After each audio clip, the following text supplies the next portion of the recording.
everyone, happy 2016. Welcome back to my channel.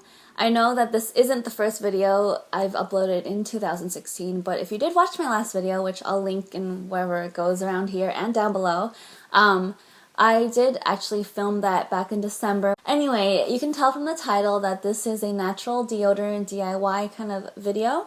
I've done a couple of these DIY videos in the past. I will link some of them down below if you want to check them out. If you've been following me for a while, and by the way, if you've subscribed recently, thank you so much. You guys have left so many nice comments for me over the last couple of months. If you've been following my videos and my channel for a while, you'll know that basically when I started this channel in mid-2013, I started to purge my collection, if you want to call it that, of non-natural ingredients, or specifically like parabens and petrolatum, paraffin, anything petroleum based.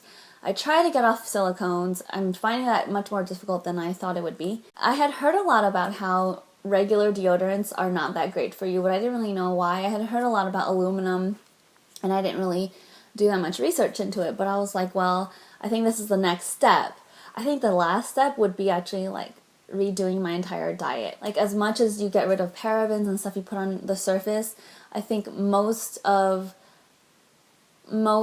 your health comes from how you treat your body, like on the inside. And I don't know how long it's going to take for me to get there, because I really love my chocolate and my chips and all of those things. So I did a little bit of research on aluminum, and there's a bit of controversy, as with all of the other ingredients I've really talked about, like parabens and stuff like that. There's a lot of controversy on whether or not it really is that bad for you.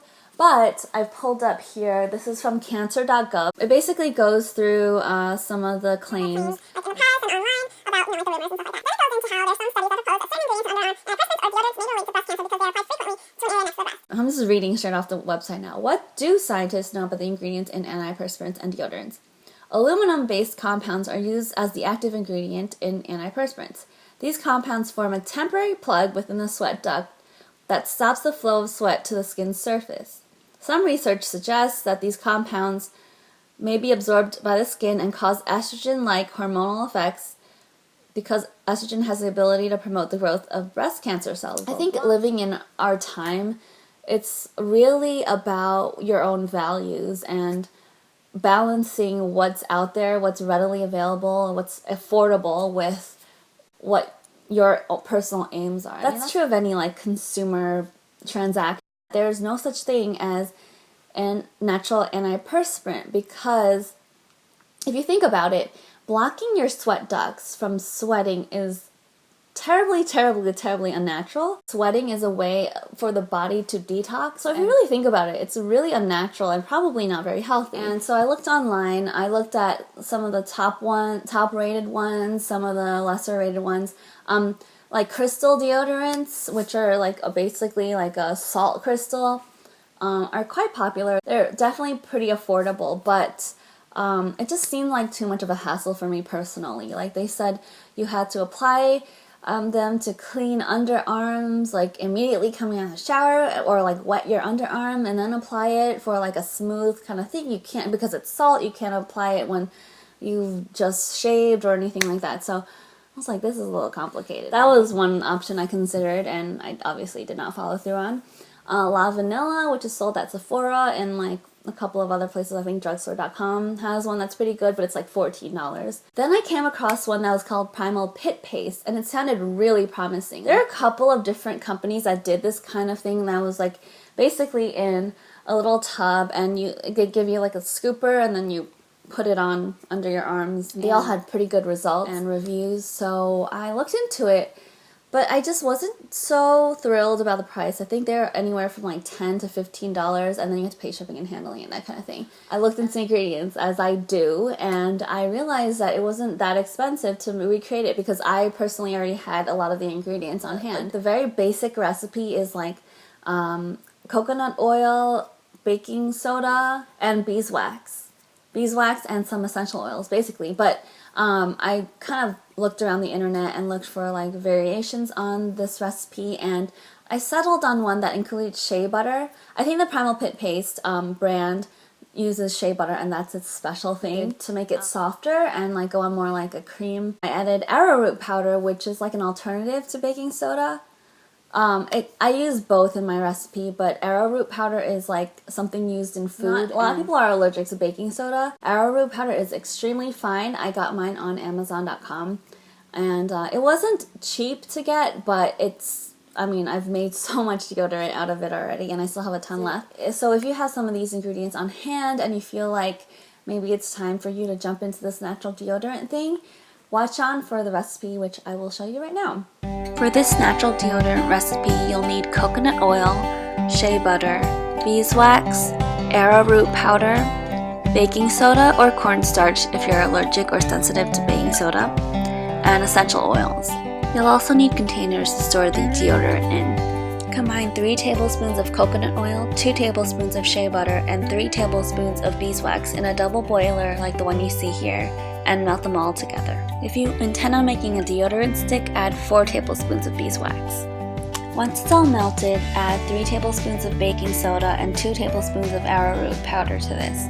Like I said before, if you're sensitive or allergic to baking soda, you can just substitute 2 tablespoons of arrowroot powder or cornstarch instead.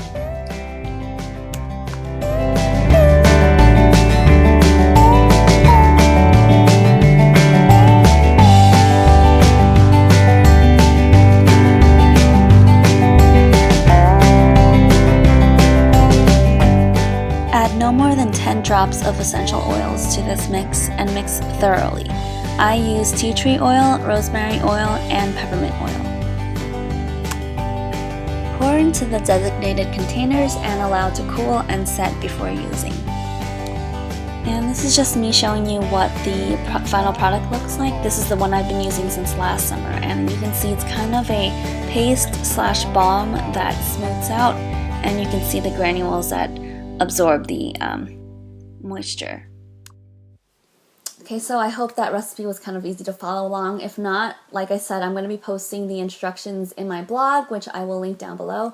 I will also link some of the companies that I talked about, even though I didn't actually use the products, but so you can check it out and see if you want to purchase it yourself rather than making it. Because, I mean, like, if you don't have some of these ingredients on hand, it is difficult to just come across them suddenly and not pay, like, $50 up front for all these ingredients that you might not ever use again. I have been using this natural deodorant for quite some time. I started out in, I think, June of last year. So I have been using this for quite a while. I do alternate between regular deodorant and this one, depending on the weather. Like I said earlier, this is not an antiperspirant. It's just a deodorant, which means you are still going to sweat, but hopefully you won't smell. And that's what the arrowroot powder is for. It absorbs, and the baking soda, they absorb the wetness and the scent. And any essential oils, like especially tea tree oil, is supposed to be like antibacterial. So it helps kill any germs that might cause any scent or fragrance. If it's like over 80 or 85 degrees Fahrenheit, I will go ahead and use my normal deodorant. On days colder than that, I will use this stuff. I love the shea butter addition to it. I do primarily use this. I only recently made the deodorant stick, but I haven't found it to be too much of a hassle. Really, it's not. I apply it with clean hands, and then I just put it under and I rub it in.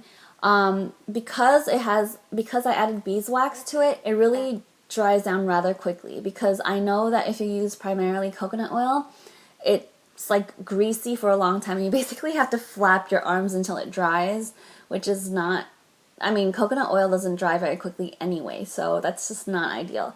I think this recipe that I've tested out is phenomenal. It really, because of the wax, it really like turns into a balm or a paste. The thing about coconut oil, though, that people have said is that it stains things. I am kind of aware of what kind of clothes I wear.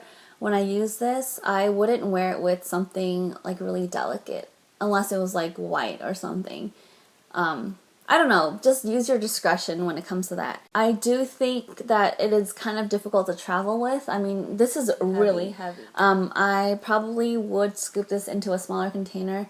You only use the smallest bit, like this much of deodorant, at least I do, for this much of deodorant on each arm every day. So, I mean, I could probably switch this into a travel size container. Sticks are definitely more handy. This is definitely heavier than a normal deodorant would be though. I think I probably poured more than is normal in this. I don't think I smell. No one's told me I smelled. I haven't noticed any like moving away from me or losing of friends.